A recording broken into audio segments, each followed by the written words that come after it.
எப்படா இவனை அழிக்கலாம், எப்படா இவனை காலி பண்ணலாம், இவன் எப்படா அழிஞ்சு போவான், இப்படியே சுத்திக்கிட்டு இருக்கிறாரு யாரு? சவுலு. ஆனா அவரு வாயில இருந்து என் குமாரனாகிய தாவீதே நீ ஆசீர்வதிக்கப்பட்டவன் சொல்ல வைக்க முடியும்னா என் கர்த்தரால் மட்டும்தான் முடியும். இவன் எப்படி கேட்கிறான்? என் குமாரனாகிய தாவீதேன்னு சொல்றான். ஆனா உள்ள என்ன இருக்குது? எப்படா உன்னை காலி பண்றது?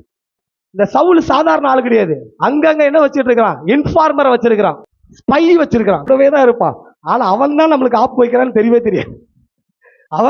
அவன் தான் நம்மளுக்கு. ஆனா நல்லா நம்ம கிட்ட பேசிட்டு இருப்பான். அவன் பேசுறத பார்த்தா இனிமையா இருக்கும். இந்த பக்கம் பார்த்தா அநேக இன்ஃபார்மர். தாவீதா அவன் அந்த வனாந்தர பகுதியா போயிட்டு இருக்கிறான். அங்க இருந்து ஒருத்தன் சொல்றான், போனே கிடையாது, போனு கிடையாது, இன்ஸ்டா கிடையாது, பேசுறதுக்கு ஒண்ணுமே கிடையாது.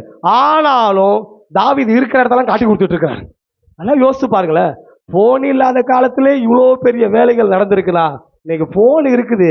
இங்க நீ கிளம்பும் போது இப்பதான் வண்டி கிளம்பி இருக்கு, ஸ்ட்ரைட்டா போய் பிடிச்சிக்கோ. நான் யோசிச்சு பார்த்தேன், எசப்பா இவ்வளவு பொல்லாத மக்கள் மத்தியில தாவீதையும் கர்த்தர் வாழ வச்சிருக்கிறாரப்பா. அந்த தாவீதுக்கு இவனுக்கு எல்லா இடமும் இன்ஃபார்மர்.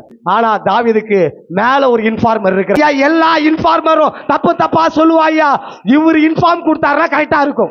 சங்கீதம் 32:8 தாவீது சொல்ல, நான் உனக்கு போதித்து நீ நடக்க வேண்டிய வழியை உனக்கு காட்டுவேன், உன்மேல் என் கண்ணை வைத்து உனக்கு ஆலோசனை சொல்லுவேன். இன்ஃபார்மர் இருந்தாலும் கவலைப்படாதீங்க. பரலோகத்திலிருந்து ஹோலி ஸ்பிரிட் என்ற ஒரு இன்ஃபார்மர் உங்களுக்கு இருக்கிறாரு. கவலைப்படாம ஓடுங்க.